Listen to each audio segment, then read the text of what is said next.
Permítanme 2 minutitos.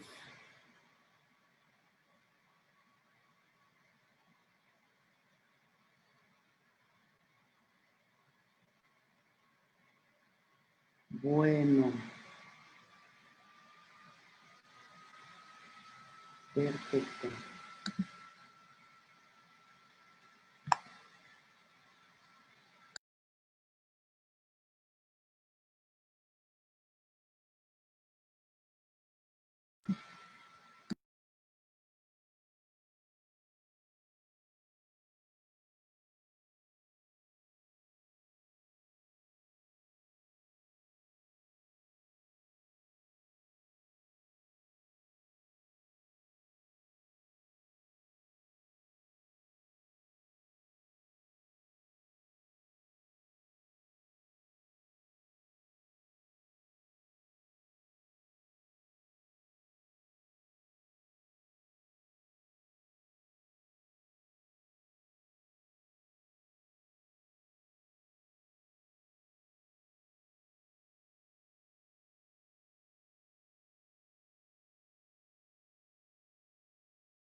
Pues muy buenas noches, sean bienvenidos a este webinar.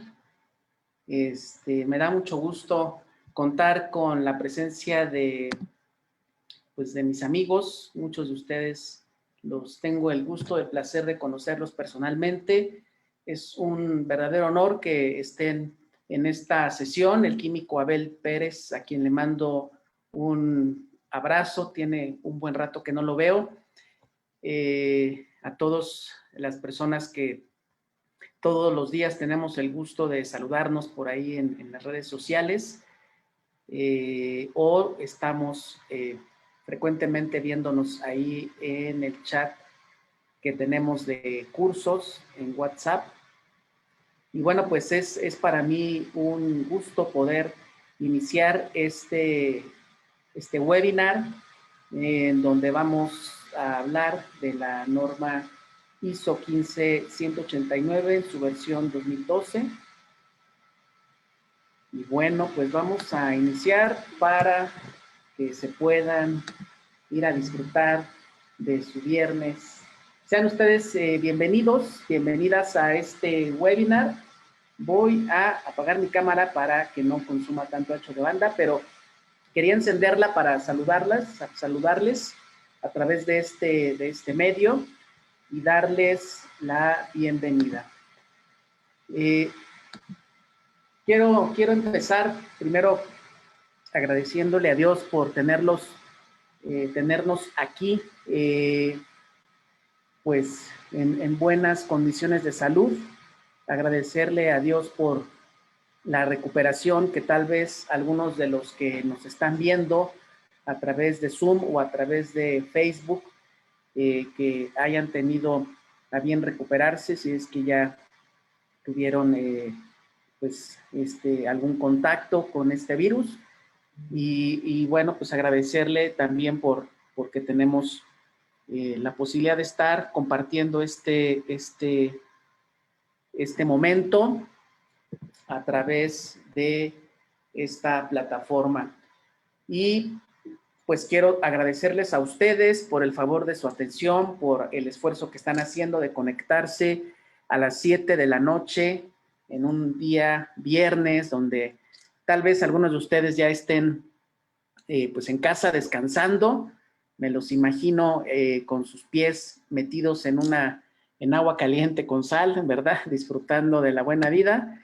Y quiero también agradecer a las empresas en donde he podido conocer personas extraordinarias que en su momento pues he tenido oportunidad de trabajar en EduLab con el químico Enrique Molina, en CG Académica con el químico Rafael Arias, Quality Consulting con el maestro Hugo Báez, la Facultad de Estudios Superiores Cuautitlán, a través de una invitación del químico Israel Parra para participar en un diplomado de patología en alguno de los módulos.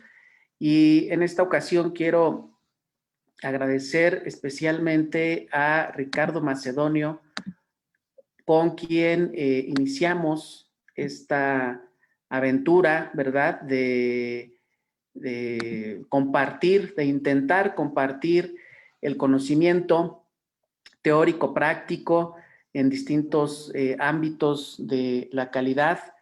Entonces, quiero especialmente agradecer al señor Ricardo Macedonio y a su equipo de trabajo por abrirme la puerta en este mundo.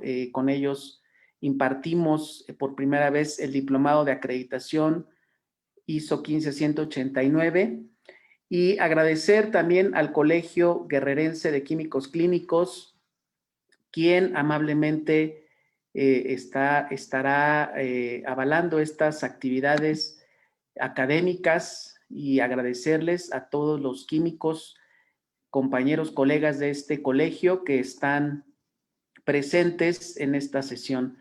Entonces, pues por ser pues esta primera ocasión, quiero agradecer a mis amigos. Y bueno, como es costumbre, iniciar estas sesiones con un pequeño video que espero que se escuche y que sea de su agrado.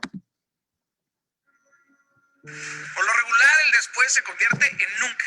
La neta, cuando decides quedarte durmiendo, salir de fiesta siempre, ver tele todo el día, sueñas con tu fin de semana, dices mañana y te quejas de todo y no lo das todo. Yo solo te pido una cosa, no te quejes cuando la ruina toque a tu puerta y haga raíces en tu vida. Hoy, usa tu tiempo para soñar, para sudar, usa tus talentos y tus dones para servir. Usa tu dinero para invertirlo en ti, querido, y en tu mejora.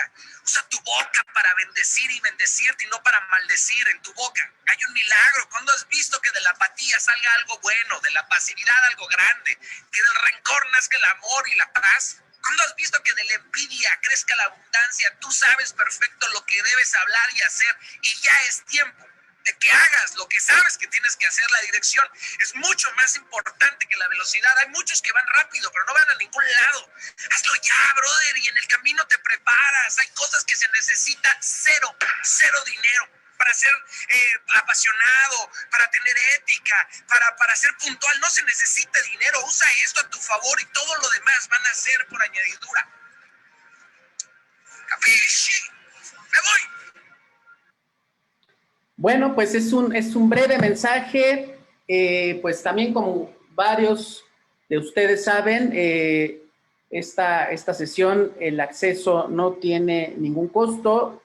Si alguno de ustedes requiere una constancia con el aval académico del Colegio Guerrerense de Químicos Clínicos, pues hay que estar presente en esta sesión a través de la plataforma de Zoom, pues que es el vehículo por el cual podemos pues tener la certeza de que estuvieron por acá acompañándonos.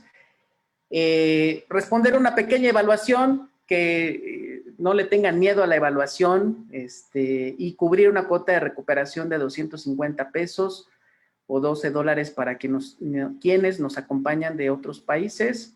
Y bueno, ahí están los datos. Quien haya cubierto esta cuota de recuperación tendrá su constancia electrónica en PDF, al igual que la presentación que vamos a revisar a continuación. Y bueno, pues algunos de ustedes, pues como comentaba al inicio, ya tenemos el gusto, el placer de conocernos personalmente, de saludarnos. Y pues para quienes no nos conocen, ¿quiénes somos nosotros? Nosotros nos dedicamos a dar servicios de asesoría en materia de sistemas de gestión de la calidad por ISO 9001, por ISO 15189, también en materia de aseguramiento de la calidad, del control estadístico interno de la calidad, entre otros temas. También brindamos servicios de capacitación en materia de gestión de riesgos, verificación de desempeño de métodos, tanto cualitativos como cuantitativos. planificación del control estadístico interno de la calidad y todo lo que tenga que ver con gestión de la calidad, como son las no conformidades, las acciones correctivas y las acciones preventivas, entre otros temas.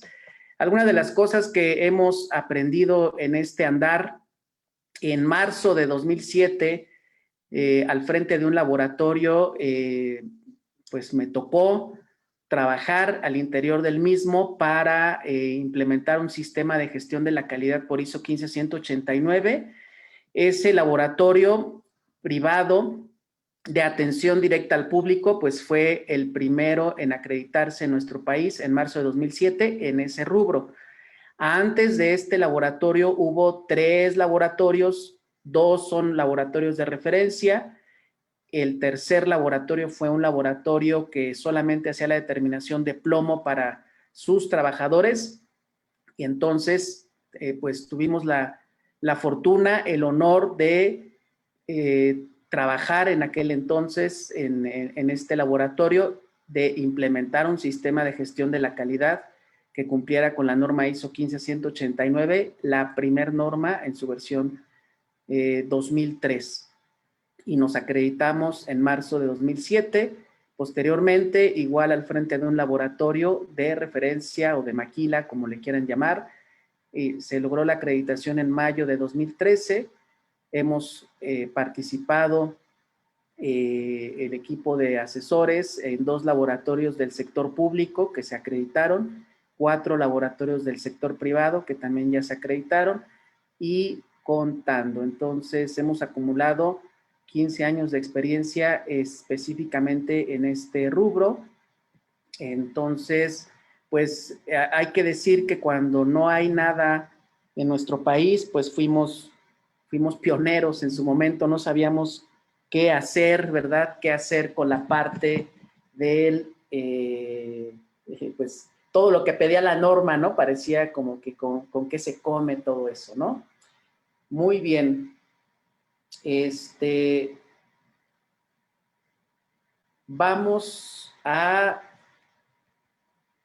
comentarles que para todo lo que vamos a revisar en esta presentación, pues tiene simplemente fines académicos, no hay ningún tipo de conflicto de interés, no trabajo con ningún proveedor de reactivos, de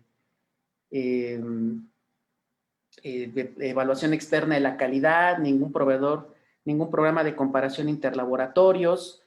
Y entonces, todas las opiniones que yo diga son a título personal, no representan la postura de ninguna institución a la que pertenezco de manera directa o indirecta. Entonces, esto es para mí muy importante, porque pues simplemente reflejan la opinión personal derivada de pues la experiencia. Pues la agenda es muy sencilla y a la vez no. Vamos a ver una introducción, un paseo por los requisitos de gestión de la norma y un paseo por los requisitos técnicos. Entonces, el objetivo es que al concluir esta sesión, miren ahí se me fue una S, ustedes podrán distinguir la diferencia entre certificación y acreditación, así también pues espero que tengan un panorama general sobre el contenido de la norma ISO 15189 en su versión 2012.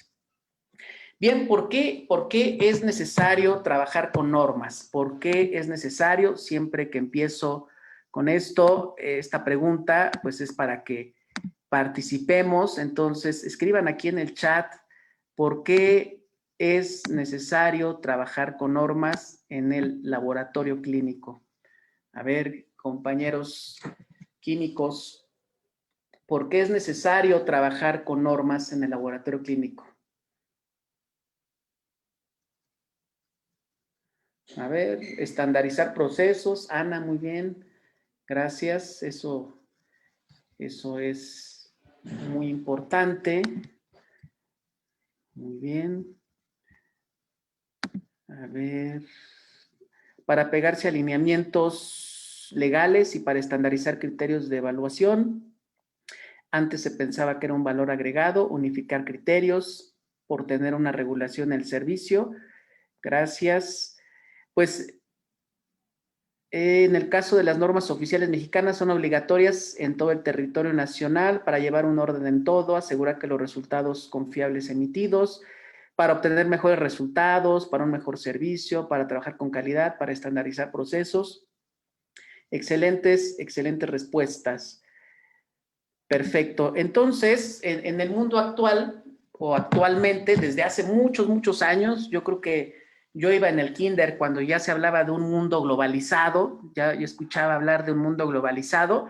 Entonces, la mayoría de ustedes contestaron por acá en el chat que pues es importante para estandarizar, para unificar, para trabajar de la misma manera.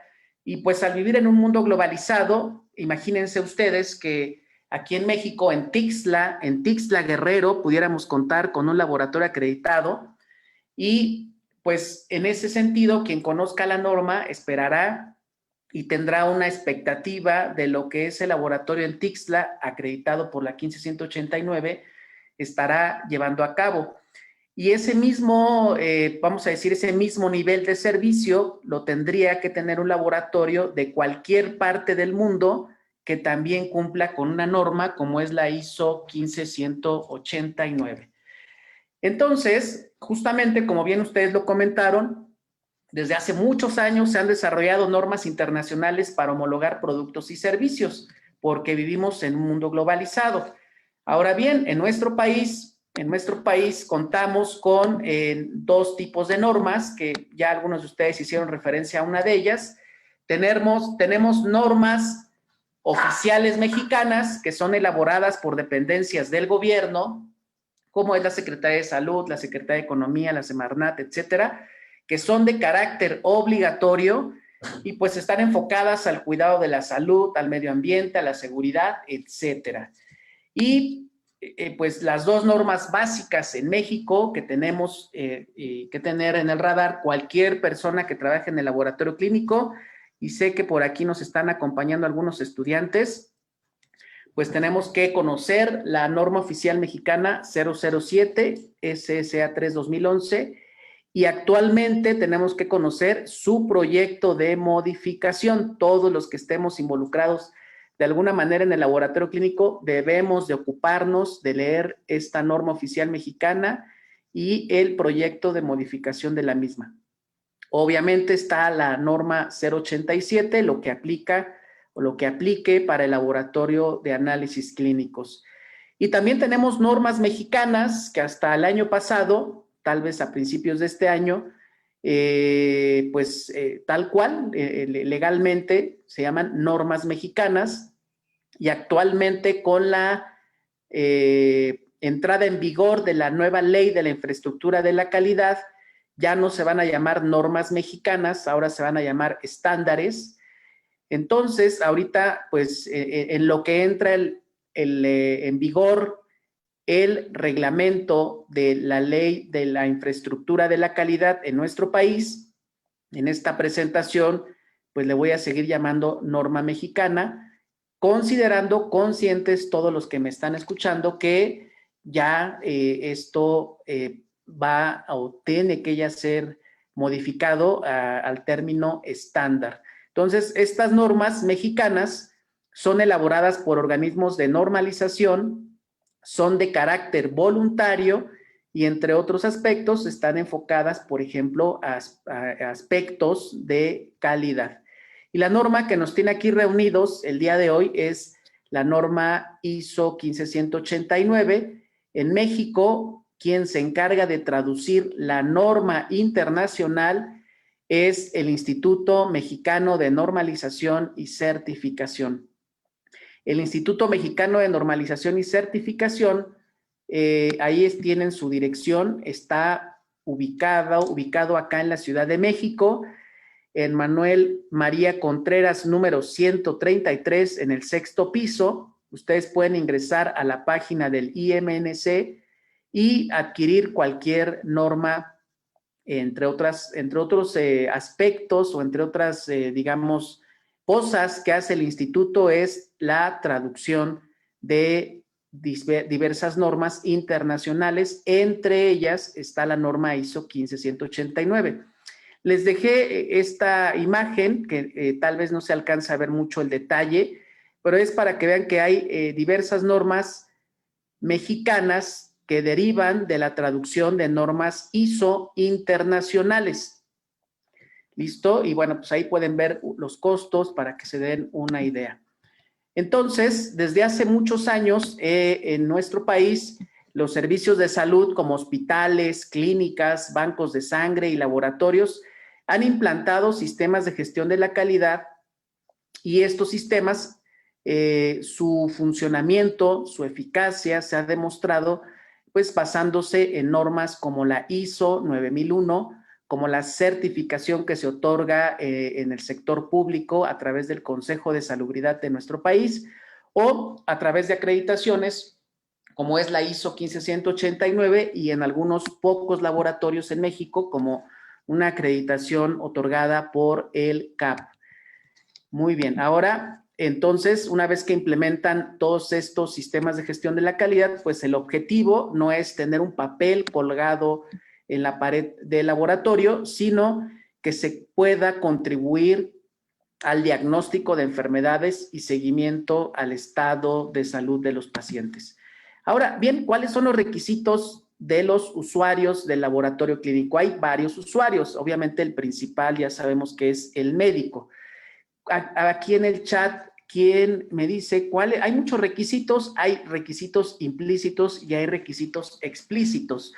¿Cuál creen, o más que creer, cuáles son los dos principales requisitos o que espera que brindemos o que cumplamos en el laboratorio clínico? A ver, aquí los leo en el chat. ¿Cuáles son esos dos principales requisitos?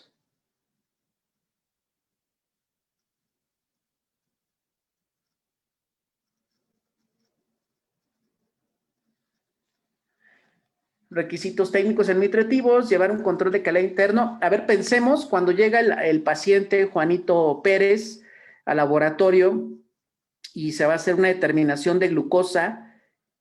¿Cuáles son esos requisitos? Bueno, el químico Julio César Zambrano es un experto ya en acreditación y ya nos dio la respuesta. Los principales requisitos que esperamos es que sean confiables y oportunos. Obviamente la confiabilidad está asociada a lo que están comentando Alan y Angélica, a la seguridad del paciente.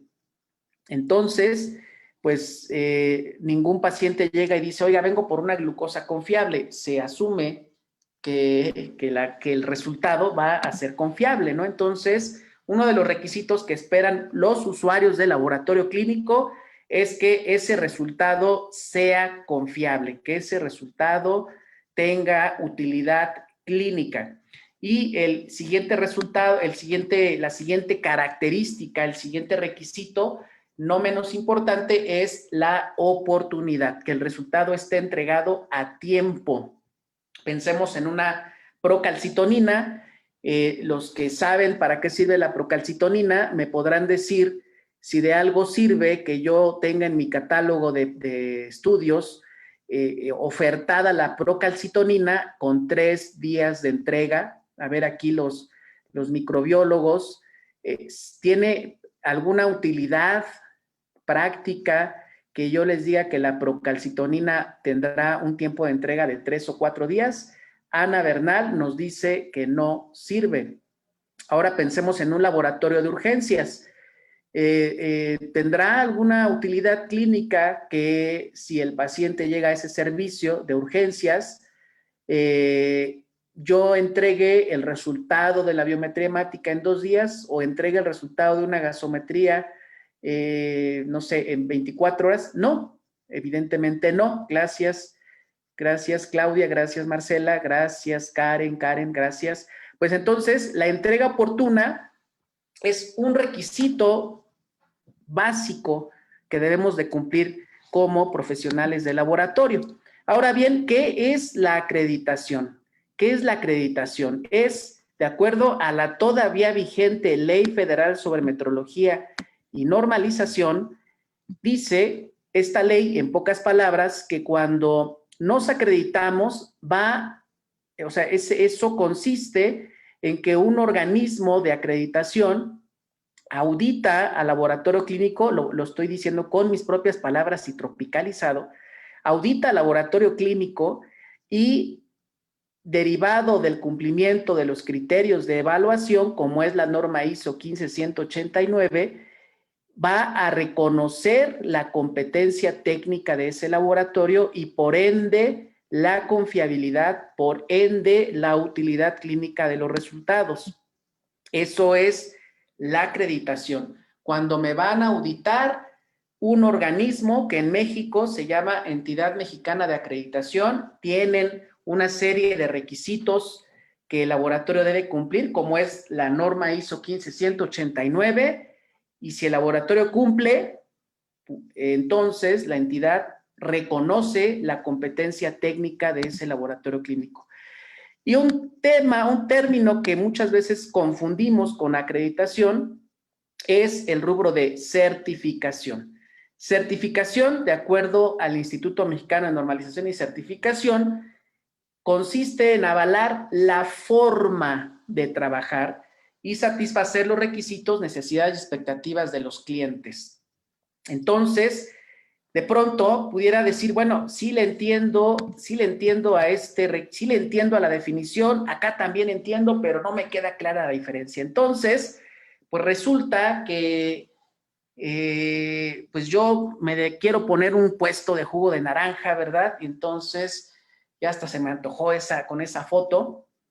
Quiero dedicarme a vender jugo de naranja y me voy a las afueras del hospital de Tarimoya en Veracruz para poner mi puesto de jugos de naranja con mucho hielo para el calor y quiero certificar por ISO 9001 mi sistema de gestión de la calidad relacionado con el proceso principal que es pues la elaboración y la venta de jugo de naranja. Entonces me asocio con algún químico de Veracruz que pueda ir a alguna central de abastos y compre las naranjas, llegue con los costales y ya tenemos ahí nuestra bodega de naranjas, ¿verdad? Y pues se va a comprar la materia prima, documento mi procedimiento de adquisición de naranjas y todo está perfecto, ¿no? Y pues documento mi procedimiento para obtener jugo de naranja, ¿no? Corte las naranjas en 4, ponga las naranjas en una tina, quítese los zapatos, estírese y súbase, métase a la tina a exprimir el jugo de la naranja con los pies. Y mi procedimiento dice todo eso, y dice, una vez que haya brincado 60 veces sobre las naranjas, retírese de la tina, enjuáguese los pies, séquese los pies, póngase los calcetines o póngase sus chanclas, y proceda a separar el jugo de naranja en jarras y póngale hielo. Entonces, eso dice mi procedimiento. Cuando me certifican, ¿no? ¿Por qué hablé de los pies? Pues porque resulta que ahí nos asociamos con algún francés que iba pasando un día por Veracruz y él dice que así hay que hacer el jugo. Entonces, cuando me certifiquen, pues van a leer mi procedimiento, van a decir, a ver su procedimiento para comprar naranjas. A ver cómo usted procesa, cómo saca el jugo. A ver, aquí dice su procedimiento que usted debe partir las naranjas en 4. Vamos a ver si sí las partió en 4. Aquí dice que usted va a saltar 60 veces. A ver, quiero ver si saltó 60 veces.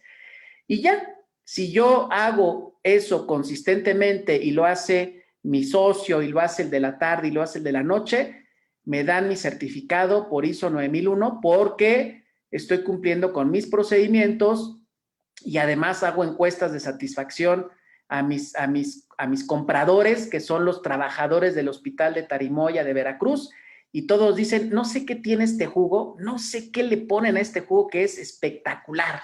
No puedo dejar de tomar un jugo todos los días de naranja de ese puesto, que además está certificado por ISO 9001.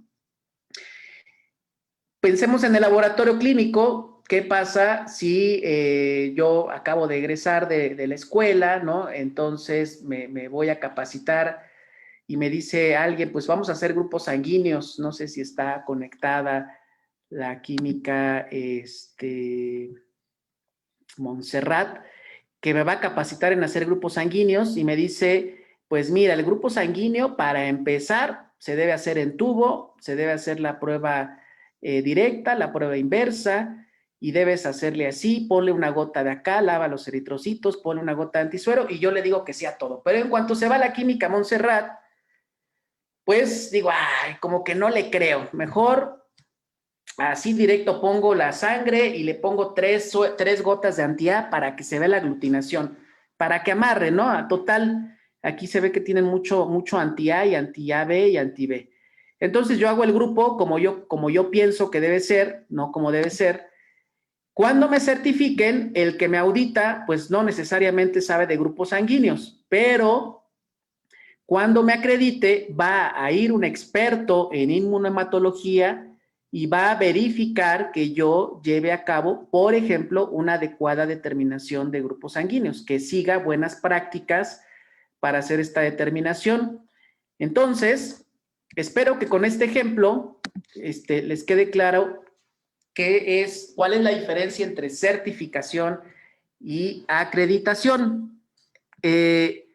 Entonces, ¿es lo mismo acreditación que certificación? No. Cuando se certifica un laboratorio clínico por ISO 9001, desarrolla un sistema de gestión de la calidad que cumple con esta norma, y cuando un laboratorio se acredita, además de cumplir aspectos de gestión de la calidad, se recurre a la evaluación por parte de expertos técnicos que van a verificar que yo esté haciendo bien mi trabajo técnicamente hablando.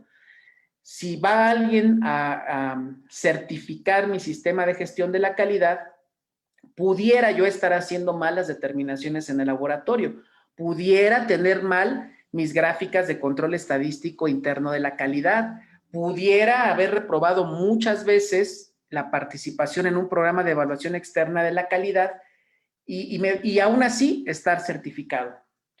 En cambio, cuando me acredito, o sea, tengo que estar haciendo bien las cosas porque si no, no me puedo acreditar. Ese es el resumen o la diferencia entre certificarse y acreditarse.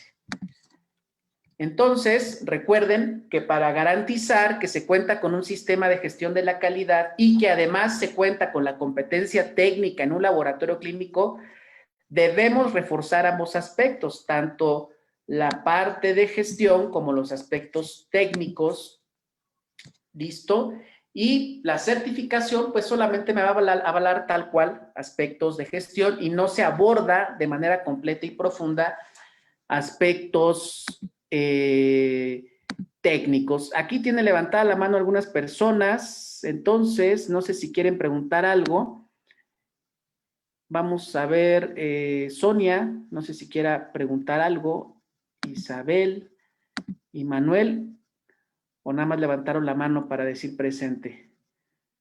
Y el químico, el maestro Eduardo Rojano.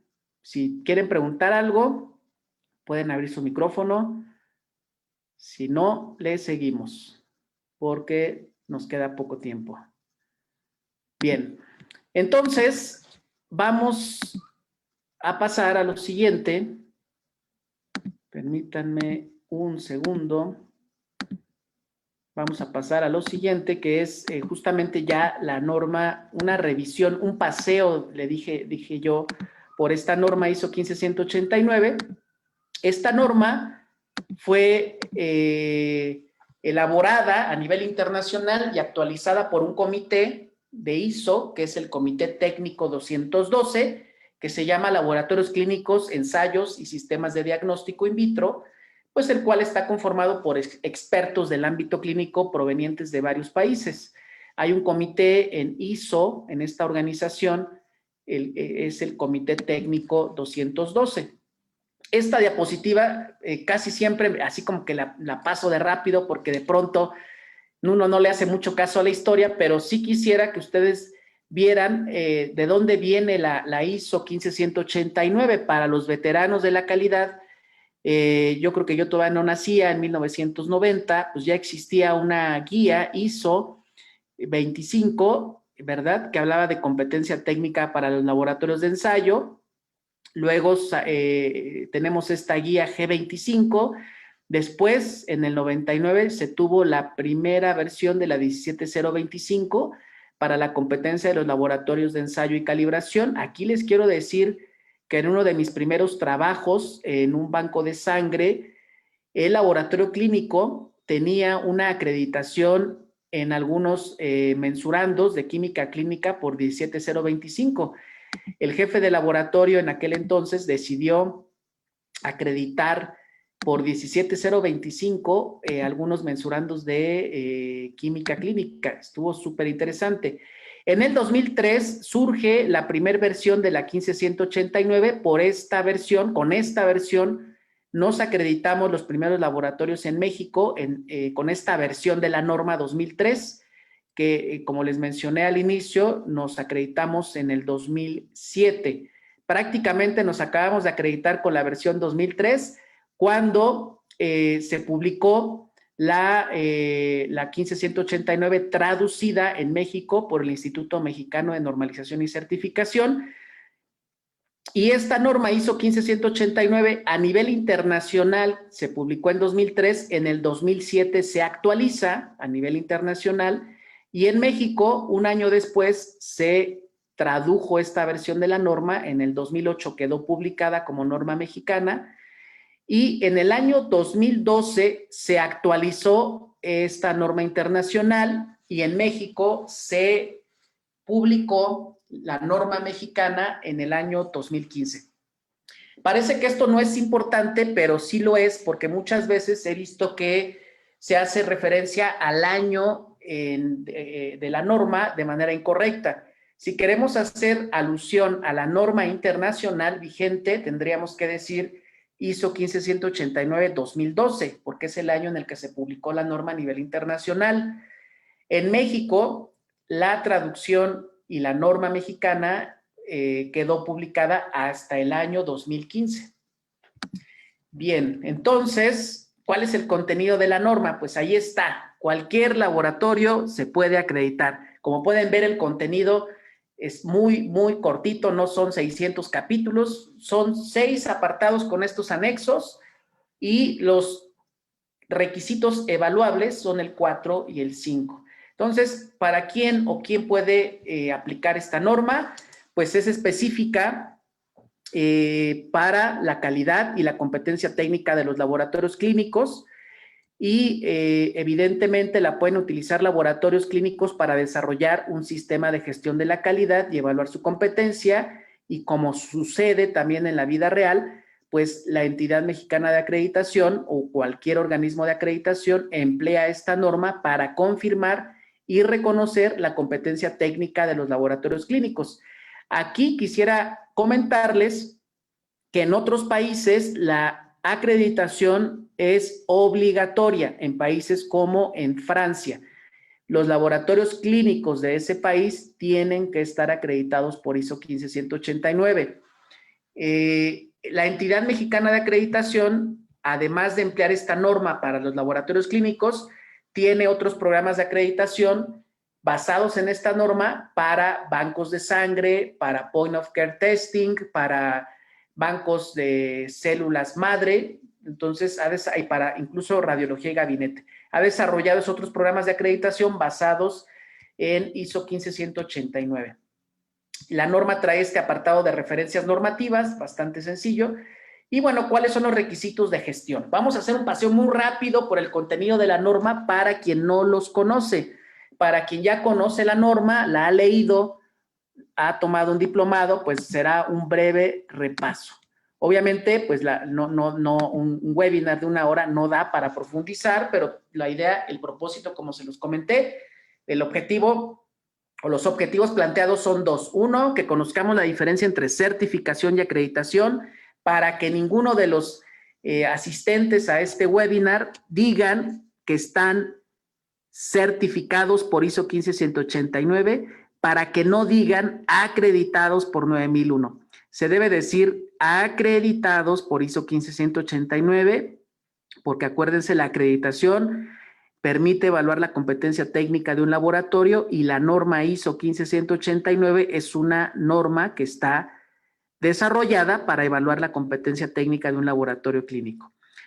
Entonces, pues rápidamente un paseo por los requisitos de gestión. Cualquier laboratorio que quiera acreditarse por esta norma debe tener controlados los documentos, y parte del control de documentos pues es que los identifiquen, que les pongan una clave alfanumérica, que no tengan documentos obsoletos.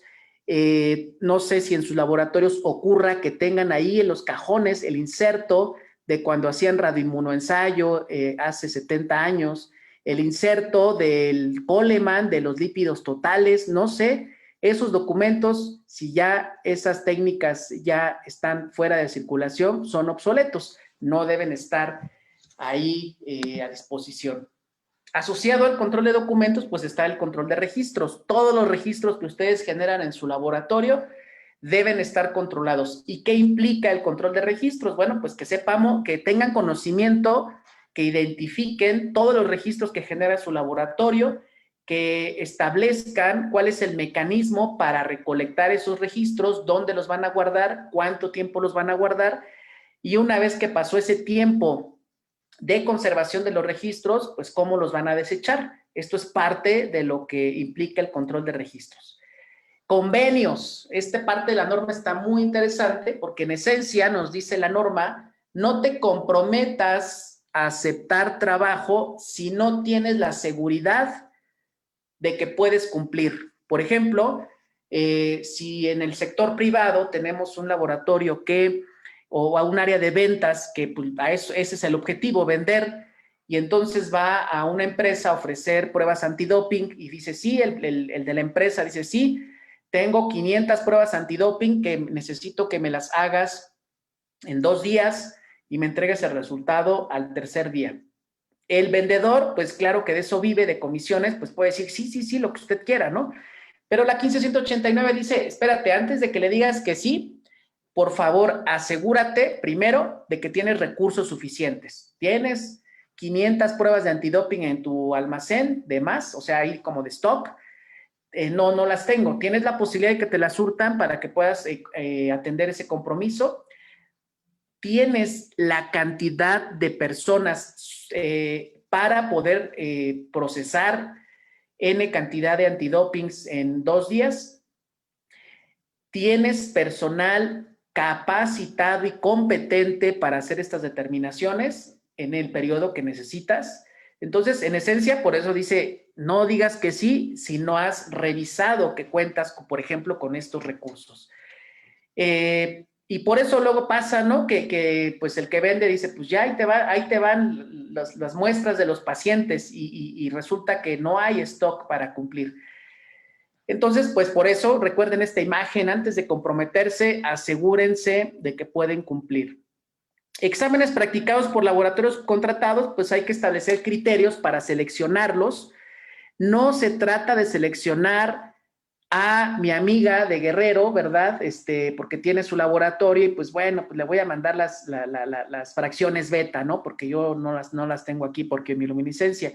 No, tienes que seleccionar a tu proveedor considerando su competencia técnica. Entonces, ¿qué cosas podemos evaluar para asegurarnos de la competencia técnica de mi proveedor de servicios de laboratorio? Bueno, pues, por ejemplo, yo vería si está acreditado, si está certificado, vería si tiene evaluación externa de la calidad, le pediría que me deje ir a darme una vuelta a sus instalaciones, porque recepciones vemos, laboratorios no sabemos, ¿verdad? Y hay muchas historias de terror de la vida real, no de México. Alguna vez en un foro alguien comentó de una experiencia en otro país donde en una clínica de muy alto prestigio, por X o por Y, acabaron las autoridades revisando el laboratorio clínico y resulta que no tenía ni equipos. Entonces, no tenemos que dar por hecho que el proveedor tiene todo. Tenemos que darnos una vuelta, revisar, preguntar, o sea, verificar si tiene, por ejemplo, interfazados sus equipos, si tiene materiales de control de calidad, cómo están sus refrigeradores, etcétera, etcétera. Claro que si el laboratorio está acreditado por ISO 15189, tal vez me pueda ahorrar la visita porque ya hay alguien que lo está evaluando, que ese es el organismo de acreditación.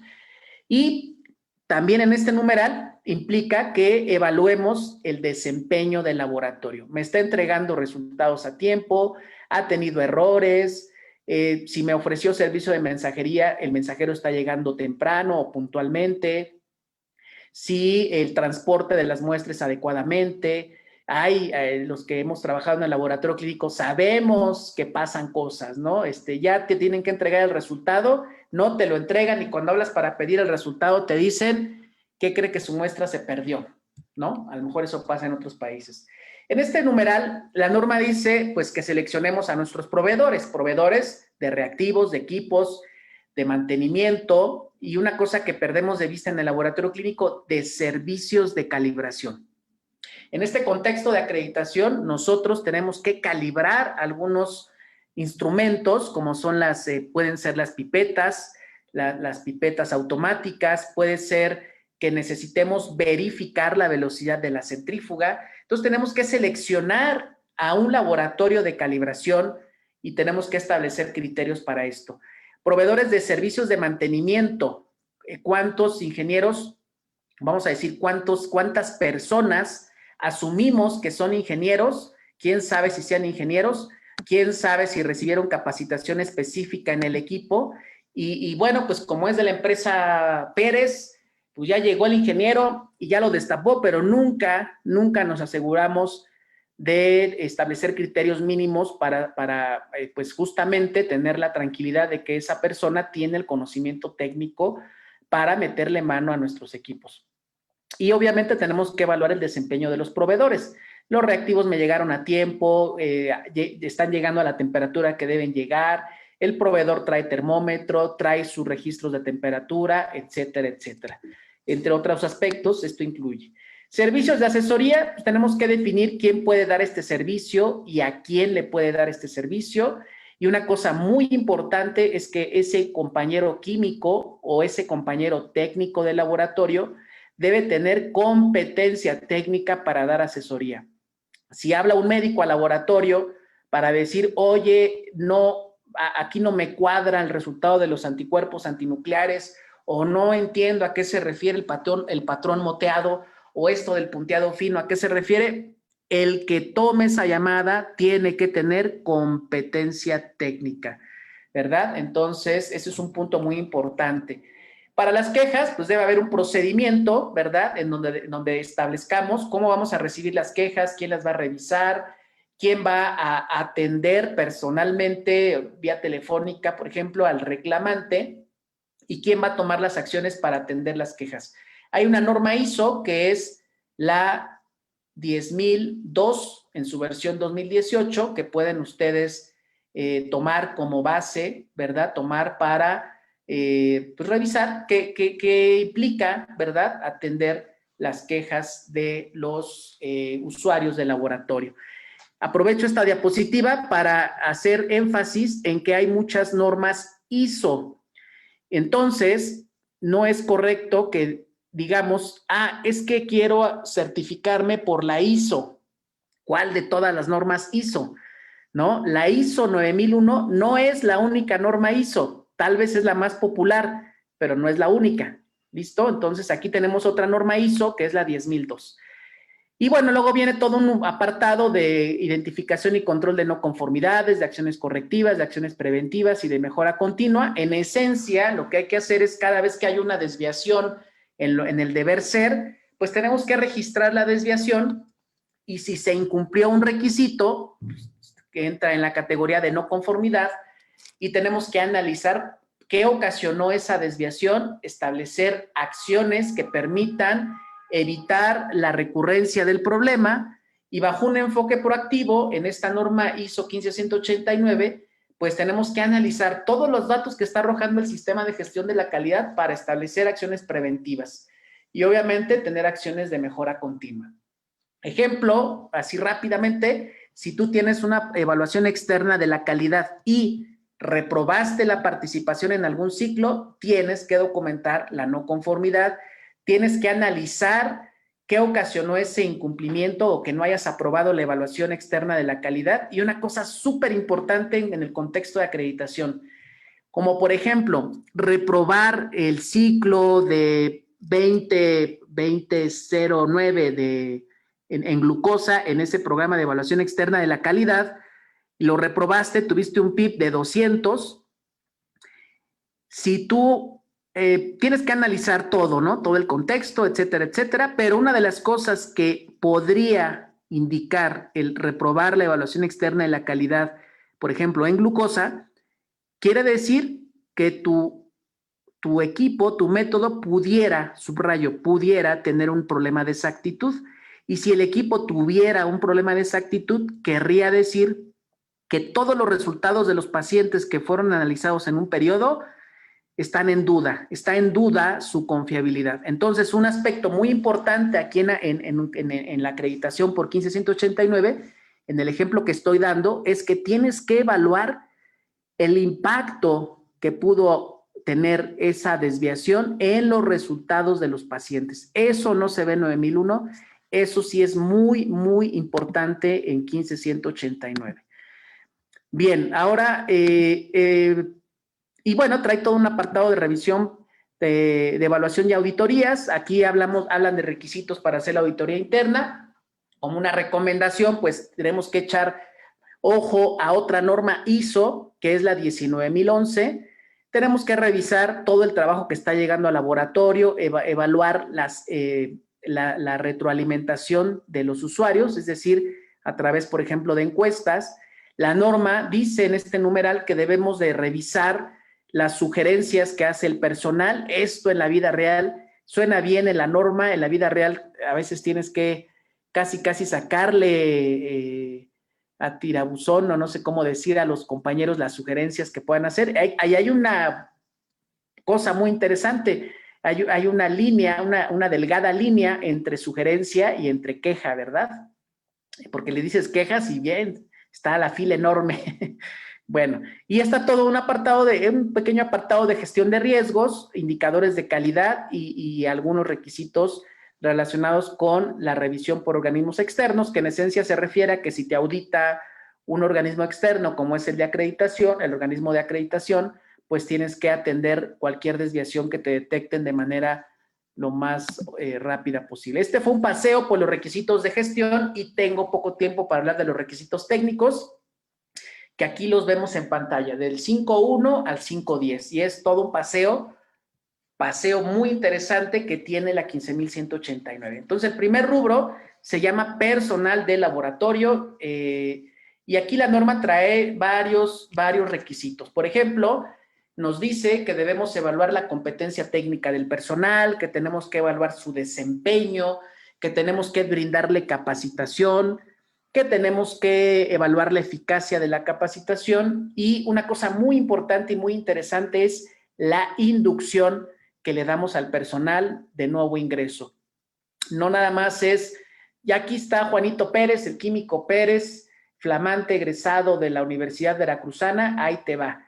Entonces, pues bueno, ¿dónde está su programa de inducción? Primero le tienes que capacitar. La norma trae una serie de puntos específicos que debemos de considerar en ese periodo. Pues, por ejemplo, en los procesos y procedimientos asignados, en el sistema de gestión de la calidad del laboratorio, en el sistema de información del laboratorio. ¿Y qué se hace aquí? Pues hacemos un formatito donde vamos haciendo esa lista de verificación y ese calendario de actividades, y tenemos que asegurarnos de que esa persona aprendió, entre otros aspectos. En instalaciones y condiciones ambientales, pues está interesante. En la vida real, en México, no sé en otros países, pero en México, pues sabemos que muchos laboratorios arrancan en la casa del químico. Y la casa habitación del químico no estuvo diseñada para ser laboratorio clínico. Entonces se vuelve un reto para los laboratorios tener instalaciones adecuadas cuando decidimos emprender en esas circunstancias. Y bueno, pues los requisitos legales, más allá de la 15.189, pues hay que echarles un vistazo. La 007, pues dice, no debe haber cuando menos 2 metros cuadrados de superficie libre por trabajador. Entonces, pues aquí está el tema de las instalaciones, que de verdad en muchos casos es un reto cuando no se diseñó el laboratorio para ese fin, o el espacio más bien no estaba diseñado para ser un laboratorio. Y parte de lo que se ve aquí, por ejemplo, es la privacidad que se tenga en la toma de muestra. En los cubículos de toma de muestra debemos de tener privacidad. Condiciones ambientales, pues hay que darle seguimiento a diversas condiciones ambientales, particularmente a la temperatura ambiental, a la humedad ambiental. Tenemos que medir y registrar la temperatura, medir y registrar la humedad ambiental. Entonces, luego hay un apartado que se llama equipo de laboratorio reactivos y consumibles, entre otras cosas que pide la norma. Bueno, pues debemos de tener un programa de mantenimiento preventivo para todos los equipos. Tenemos que tener un expediente de los equipos en donde incluyamos, por ejemplo, los registros de cuándo recibimos el equipo, cuándo empezó a usarse, si el equipo era nuevo, reacondicionado, si era usado.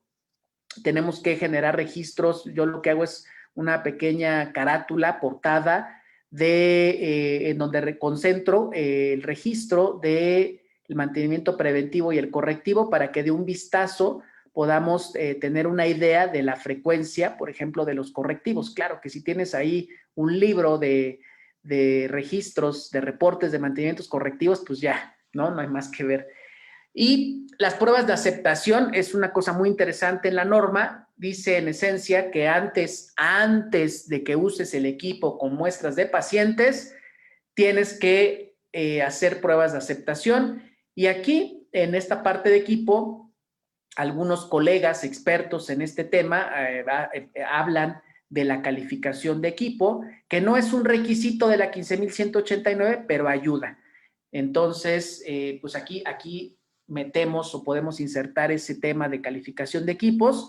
Y en el rubro de reactivos también tenemos que hacer pruebas de aceptación. En esencia, la norma dice, bueno, antes de que uses el reactivo para analizar muestras de pacientes, asegúrate de que sirve. Y bueno, pues en la práctica, pues eso pudiera ser a través del análisis de materiales de control de calidad.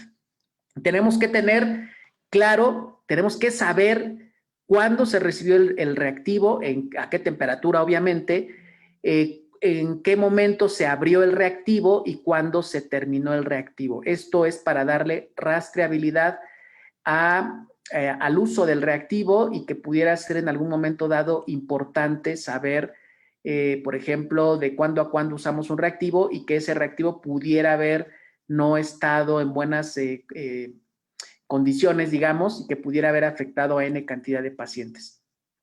La fase preexamen es un numeral bastante robusto de la 15.189, como ustedes saben, es donde hay más errores en el laboratorio clínico y entonces la norma trae un apartado bastante robusto en la fase preexamen y se incluyen aspectos como las instrucciones, cómo vamos a darle. Recuerden que la norma no dice el cómo, dice el qué, entonces ya aterrizado, nosotros tenemos que aterrizar esto en cómo y qué información le vamos a dar al paciente. Este punto es súper importante. Por ejemplo, cómo le estamos diciendo que se debe presentar para hacerse para las determinaciones de laboratorio que le está solicitando el médico. Y que esa comunicación sea en un lenguaje entendible para el paciente. A veces perdemos de vista esto y entonces he escuchado en los laboratorios clínicos que le decimos, sí, debe de recolectar su orina por el chorro medio. Y el paciente pues dice que sí, ¿no? Dices, sí, claro que sí. A lo mejor por pena no va a decir, ay, pues qué es eso, ¿no? Entonces tenemos que utilizar un lenguaje que el paciente entienda.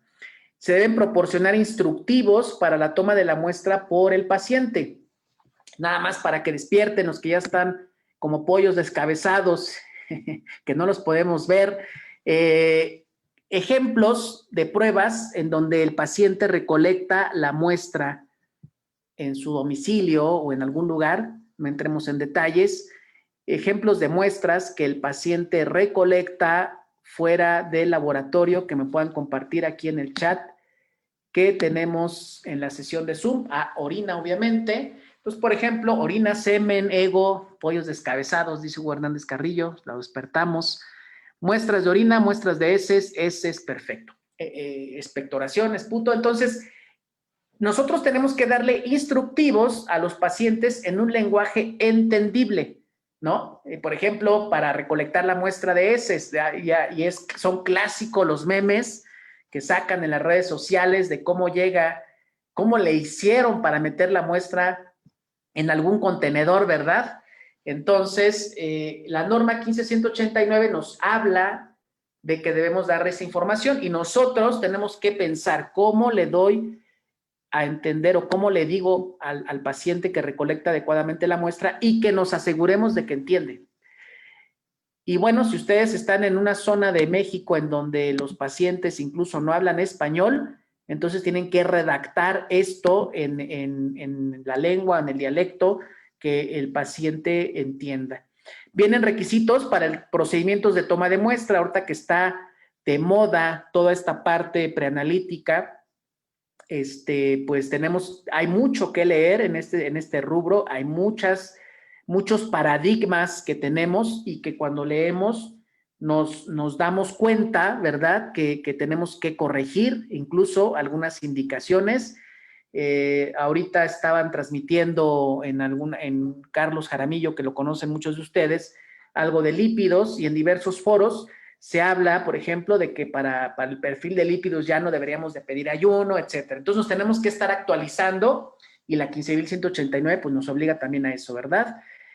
Transporte de la muestra, pues que esta se lleve a cabo en un tiempo y con una logística que permita mantener la integridad de la muestra. Si tenemos sucursales, si tenemos centros de toma de muestra en muchas partes de la ciudad o incluso en distintos estados de la República, pues tenemos que establecer una logística adecuada para que cuando llegue la muestra a nuestro laboratorio, esta esté en condiciones adecuadas, ¿verdad? Manejo y conservación de la muestra antes de su análisis, ya la recibí en el laboratorio, ¿qué le reviso? ¿Qué tengo que verificar? Y ya que la tengo allí, antes de que pase al área de proceso, ¿cómo la voy a conservar? De pronto puede haber laboratorios en zonas muy cálidas que rentaron un local, ¿verdad? Ahí a la orilla del mar, pues casi a la orilla de la playa, había un local y resulta que el sol pega de lleno a las ventanotas, a las ventanales que tiene ese laboratorio y justamente el sol da directamente al sitio donde está la centrífuga y en donde coloca las muestras en espera de que llegue el mensajero. Entonces, pues ese punto se vuelve crítico. Parece, como dirían algunos, parece chiste, pero es anécdota. Procesos de examen, uno de los numerales que me encantan, procedimientos técnicos, hay que documentar su procedimiento, la norma trae todo lo que debe incluir un procedimiento técnico bastante robusto. Tenemos que llevar a cabo la verificación del desempeño de los métodos y recuerden que si son cuantitativos, precisión, veracidad y cuando aplique la linealidad, estimar la incertidumbre de medida, que es otro tema, y tenemos que documentar los intervalos biológicos de referencia y de dónde los sacamos. Y recuerden aquí que el proyecto de modificación de la 007, así como está redactado, pudiera quedar digamos, obligarnos a cuando menos seguir una guía para verificar nuestros intervalos biológicos de referencia que todo mundo tomamos de los insertos, ¿verdad? Entonces, esto se va a volver un reto. Luego viene el aseguramiento de la calidad de los resultados del examen. Pues aquí tenemos que definir cada cuándo vamos a procesar los materiales de control, la posición de los materiales dentro de la corrida analítica, al principio, al inicio, al inicio, a la mitad o al final de la corrida analítica. Y la norma trae una frase muy interesante, casi poética. La norma dice, la frecuencia del análisis de los materiales de control debe estar basada en la estabilidad del procedimiento y el riesgo de daño al paciente, ¿no? digo casi poético, porque uno lo puede leer muchas veces. Cuando lo entiendes ya te suena poesía, cuando no lo entiendes dices, mejor me voy a ver mis extendidos sanguíneos, a ver si hay alguna leucemia que pueda publicar en Facebook. Bueno, pues esto está muy interesante, el material, el análisis de los materiales de control. No debo hacerlo porque así se acostumbra. La norma dice, a ver, revisa la estabilidad de tu procedimiento, qué tan estable es tu método. Y de acuerdo al riesgo que exista de que emitas un resultado erróneo, establece la frecuencia del análisis de los materiales de control. Y bueno, pues también tenemos que documentar cómo vamos a manejar los materiales de control. Esto es algo básico, que tengan estandarizados, que tengan instructivos para el manejo de los materiales de control. Si van a cómo se hidrata, con qué se hidrata, si hacen alícuotas de este material, de en dónde, en qué contenedores, cómo van a identificar esos tubitos, esos contenedores en donde pusieron las alícuotas de estos materiales. Dicen los expertos que el verbo alicuotar no existe. Por eso estoy tratando de ser cuidadoso y no decir, aprovecho para pasarles el tip, que el verbo alicuotar no existe. Si alguien lo ve en el diccionario de la Real Academia Española, pues pásemelo para poder usar el término. Mientras tanto, vamos a decir, estandaricemos el procedimiento de separar en alícuotas el material de control que hidratamos y si lo congelan, cuál es el procedimiento estandarizado para el descongelamiento. Y no siempre es el mismo. En el segundo laboratorio que les comenté, que acreditamos diversas áreas, pues nos dimos cuenta que en la plataforma que teníamos no podíamos sacar el control, dejarlo reposar, o es decir, del congelador al refrigerador, del refrigerador a temperatura ambiente, a homogeneizarlo y procesarlo, porque no daba el control para alguno de los analitos, o sea, no pasaba, violaba reglas de control. Entonces, tras analizar la situación, por ejemplo, con el proveedor, llegamos a la conclusión de que sacándolo del refrigerador, así casi en frío, prácticamente en frío, mételo a procesar. Entonces, eso que no viene en los libros, que no viene en los insertos y que casi nadie te dice en los webinars, eso es experiencia. Eso debe estar documentado para que todo mundo sepa hacer lo mismo y que cuando el químico se retire del laboratorio no se pierda todo ese conocimiento y quede estandarizado. Y bueno, tenemos que tener registros del control de calidad interno y una cosa también súper importante es la evaluación externa de la calidad y programas de comparación interlaboratorio que ya les comenté, pues si no pasan la evaluación tienen que establecer, analizar las causas y establecer acciones y evaluar el impacto. Ya para ir cerrando, en la parte de procesos post-examen, pues tenemos que establecer y definir quién revisa los resultados, cómo se lleva a cabo esta revisión y en relación a las muestras, documentar cómo se van a almacenar las muestras, cuánto tiempo van a guardar las muestras y cómo van a desechar las muestras.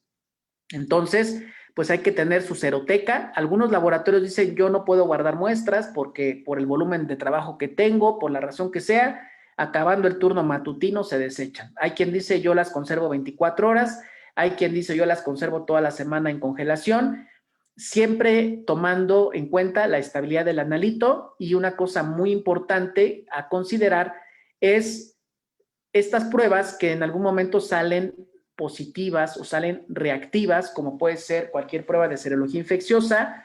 A lo mejor estableces una política de conservación más, digamos, con un tiempo más prolongado que el resto de las muestras.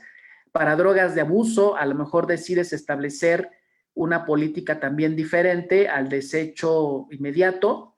Una cosa que también tenemos que tener en cuenta, que si tú recibes estudios para exámenes histopatológicos, si recibes laminillas o estás ofertando el servicio de la citología, el famoso Papa Nicolau, pues el patólogo tiene que conservar los bloques, pero tienes que tener muy claro cuánto tiempo se van a conservar esos bloques y ¿quién los va a conservar? ¿El patólogo o tú? Si es que te los regresa, ¿dónde los vas a conservar? Si el patólogo los va a conservar, asegúrate de que eso quede bien definido. Esto estoy hablando, por ejemplo, del sector privado.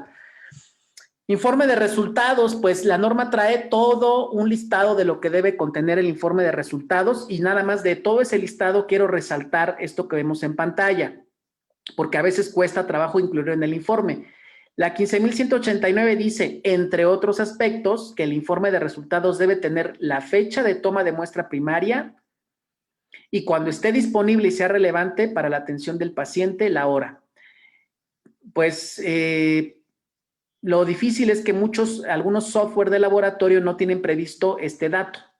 Ahora se vuelve un reto documentar la fecha de toma de muestra primaria para estas muestras que amablemente me pusieron aquí en el chat que toman los pacientes.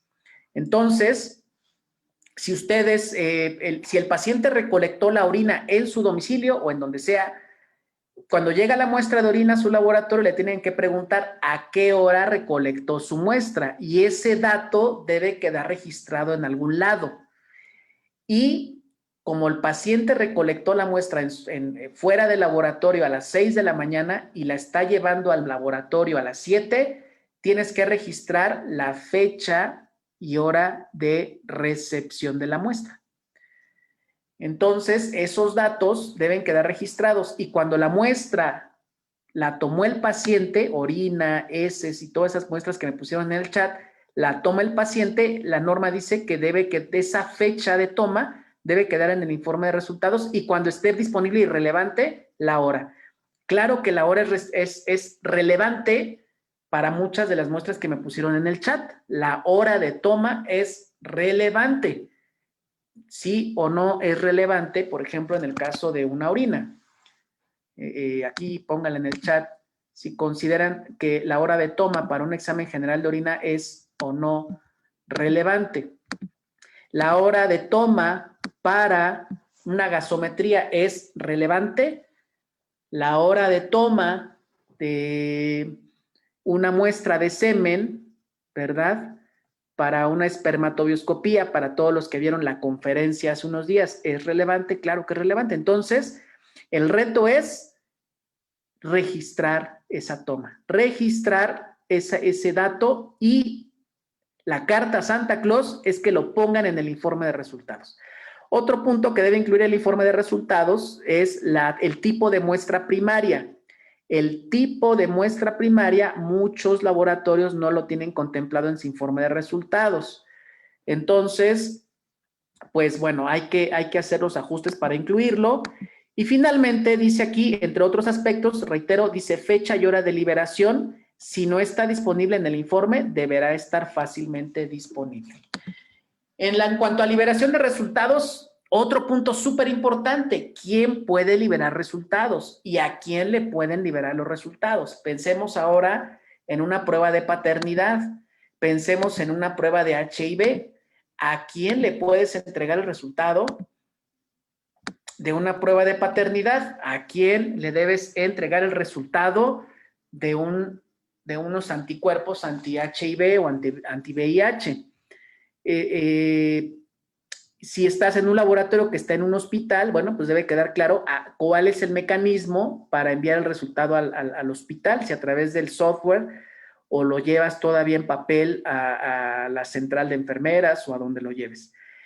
En caso de que la muestra no haya sido adecuada, tienes que agregar una nota al informe de resultados. Ahí se me fue una A en lugar de una E. Debes de incluir una nota y aquí es donde a veces hay una laguna porque resulta que los que toman las muestras o reciben las muestras pudieran saber que la muestra no fue adecuada, pudieron tal vez anotarlo en algún lado y resulta que el que procesó la muestra no se enteró y el que liberó, imprimió y firmó el resultado tampoco se enteró. Entonces, tenemos que pensar en una forma en la que no se pierda esa información y si la muestra no fue adecuada, pues aparezca esa nota en el informe de resultados. Valores de alerta o críticos, la norma dice que si obtienes valores de alerta o críticos, que recordemos que son aquellos que ponen en peligro la vida de un paciente, pues debemos notificar de manera inmediata al médico tratante y registrar a quién le hablé, a qué hora le hablé, qué valor reporté y quién es la persona que hizo este reporte. Liberación automatizada de resultados, pues resulta que hay laboratorios que por el volumen de trabajo ya tienen incluido en su sistema de gestión de la calidad la autoliberación de resultados y entonces establecen algoritmos de autoliberación y la norma trae todo un apartado de requisitos y consideraciones para esos casos y también requisitos de qué debes de considerar en caso de que corrijas un informe, que en esencia es identificar ese informe de resultados, colocarle una leyenda que diga que es un informe corregido. Y finalmente tenemos el numeral de gestión de la información del laboratorio, pues que nos habla de que debemos definir las responsabilidades con respecto al software, que debemos definir las responsabilidades con respecto a quién puede modificar resultados, ¿verdad? En muchos programas, una vez que se libera un resultado de laboratorio, ya no se puede modificar por cualquiera, solo algunas figuras pueden, digamos, quitar ese candado de liberación para poder hacer alguna corrección. Este punto parece poco importante, pero es muy, muy relevante porque en algún punto dado puede ser una caja de Pandora si cualquier persona puede alterar información demográfica de los pacientes, pues bueno, pues aquí vino el paciente Eduardo Rojano, ya pagó por su estudio y de repente pues le cambio el nombre, lo reproceso o algo, no sé qué. Entonces, esta parte es muy importante, la gestión de la información del laboratorio. Pues bien, pues tratamos de terminar esto en aproximadamente hora 15 minutos. Fue un paseo por los requisitos de la norma ISO 15189 y vamos a simplemente antes de pasar aquí a las preguntas, a despedir la sesión en Facebook, la sesión en vivo. Permítanme tantito, nada más dejen ver si hay alguna pregunta por acá. Y si no, ya pasamos aquí en la sesión ya para que se puedan ir a disfrutar de su viernes social, en donde quiera que se encuentren. Vamos a despedir la transmisión a todos los amigos y colegas que nos siguieron en Facebook. La verdad es que les agradezco mucho su participación, a todos ustedes que se conectaron.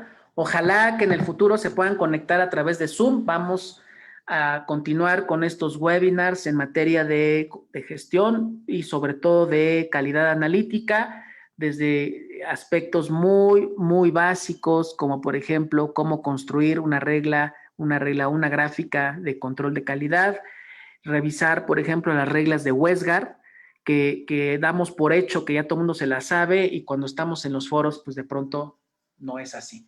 Entonces, despedimos a nuestros amigos de Facebook, les agradecemos mucho su participación, no se vayan los de Zoom, espérense que faltan las preguntas y vamos nada más a dejar de transmitir en Facebook. Muchísimas gracias.